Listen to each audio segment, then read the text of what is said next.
कैसे हैं आप देख रहे हैं जेडी एजुकेशन यूट्यूब चैनल। आपका स्वागत है। आज का हमारा विषय है कृषि विज्ञान में कि वर्मी कंपोस्ट। वर्मी कंपोस्ट है क्या, वर्मी कंपोस्ट कैसे तैयार करते हैं और इनको खेतों में देने के लिए कितनी मात्रा की आवश्यकता होती है, और वर्मी कंपोस्ट बनाने के लिए क्या क्या सावधानियां हमें रखना है। तो वर्मी कंपोस्ट का मतलब होता है ऐसा कंपोस्ट जो केचुओं से तैयार किया जाए, उसे क्या कहते हैं, हम वर्मी कंपोस्ट कहते हैं। वर्मी कंपोस्ट तैयार करने के लिए केचुए का प्रयोग किया जाता है। उसमें गोबर तथा विभिन्न प्रकार के अवशेष, घरेलू जो अवशेष होते हैं या खरपतवार होते हैं, इन सबको डाल करके गड्ढे में दबा दिया जाता है और उसमें नमी बनाए रखते हैं और लंबे समय तक ऐसी प्रक्रिया करके 1 महीने 1.5 महीने के अंदर उसको बंद कर देते हैं, ढक देते हैं। उसके बाद ये लगभग 90 दिन में तैयार हो जाता है। तो वर्मी कंपोस्ट कैसे बनाना है, वर्मी कंपोस्ट क्या है, वर्मी कंपोस्ट बनाने की कौन सी विधि है या कैसे बनाया जाए, कैसे तैयार किया जाए, और साथ साथ हमें देखना है कि खेतों में इसकी कितनी कितनी मात्रा आवश्यकता होती है। चलिए हम देखते हैं कि वर्मी कंपोस्ट क्या है। वर्मी कंपोस्ट का अर्थ होता है कि वर्मी कंपोस्ट का अर्थ है केचुए से तैयार खाद, यानी कि जो कंपोस्ट बनती है वर्मी कंपोस्ट, उसका अर्थ होता है केचुए से तैयार खाद को वर्मी कंपोस्ट कहते हैं। केचुए से तैयार खाद क्या कहते हैं, वर्मी कंपोस्ट कहते हैं।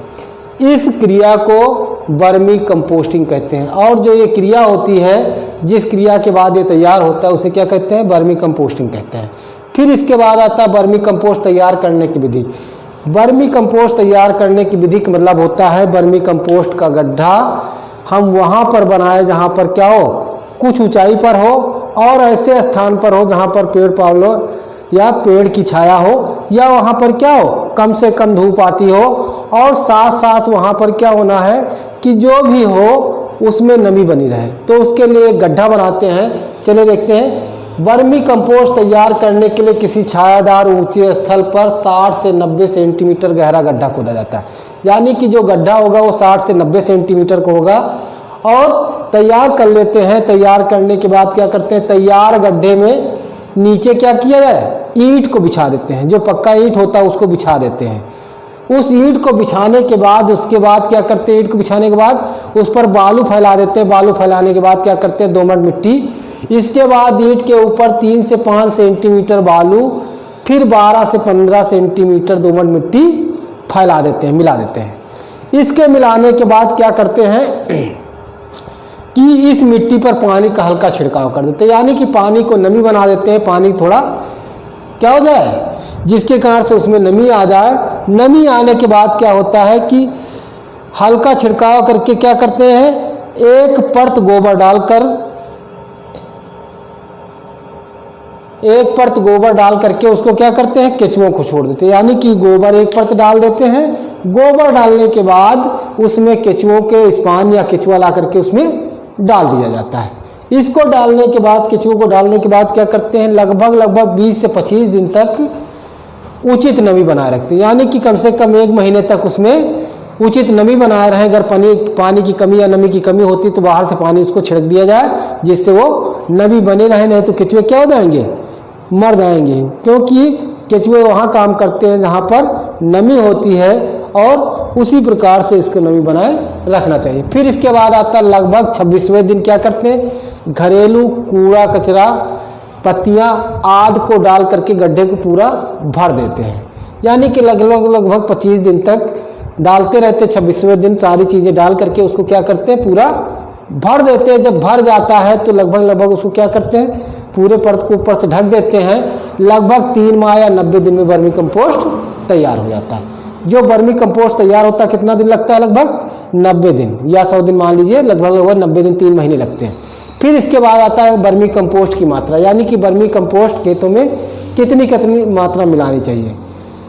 प्रथम वर्ष यानी कि पहली बार अगर प्रयोग करने जा रहे हैं, वर्मी कंपोस्ट का अच्छा रिजल्ट चाहते हैं तो कम से कम 1 हेक्टेयर में 5 टन प्रति हेक्टेयर के प्रयोग करना है। यानी कि भूमि पर प्रथम वर्ष अगर डालने जा रहे हैं तो 5 टन प्रति वर्ष प्रत्येक हेक्टेयर में प्रयोग करना चाहिए। और अगर पहले साल प्रयोग कर चुके हैं तो उसका आधा, यानी कि दूसरे वर्ष अगर हम प्रयोग करेंगे तो 2.5 कुंटल यानी 2.5 टन आपको 2.5 टन मात्रा आपको प्रयोग करना। फिर इसके बाद आता है तीसरे वर्ष, यानी पहले वर्ष आपको 5 करना, फिर आधा हो जाएगा 2.5 हो जाएगा, फिर तीसरे वर्ष इसका आधा हो जाएगा कि 1.25 टन प्रयोग करना चाहिए। फिर वर्मी कंपोस्ट की ट्रेनिंग व स्पान केचुए की उपलब्धता, यानी कि अगर आप कार्य करना चाहते हैं तो इसकी उपलब्धता आपको कहाँ से मिलेगी। सबसे पहले तो इसे Saini mushroom land and training centre, Gandhi आश्रम, नरेला, दिल्ली से कर सकते हैं, या आपके आसपास या आपके बगल में कहीं पर कृषि विश्वविद्यालय है, जहाँ पर कृषि विश्वविद्यालय है वहाँ पर भी इसकी ट्रेनिंग ली जा सकती है, यानी कि राज्य कृषि विश्वविद्यालय है।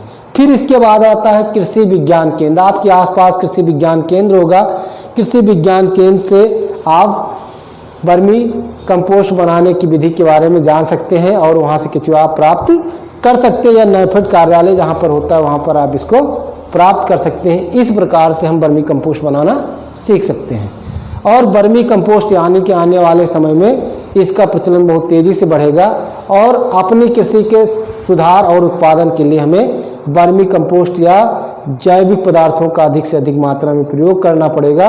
और आने वाले समय जो रासायनिक खादों का हम सब लोग या फिर रासायनिक उर्वरकों का प्रयोग कर रहे हैं, फर्टिलाइजर्स का प्रयोग कर रहे हैं, इन पर हमें कमी करना होगा और अपनी उत्पादकता को बढ़ाना होगा। इस प्रकार से आज का वीडियो यहीं तक, फिर नेक्स्ट वीडियो मिलते हैं, तब तक के लिए धन्यवाद, जय हिंद।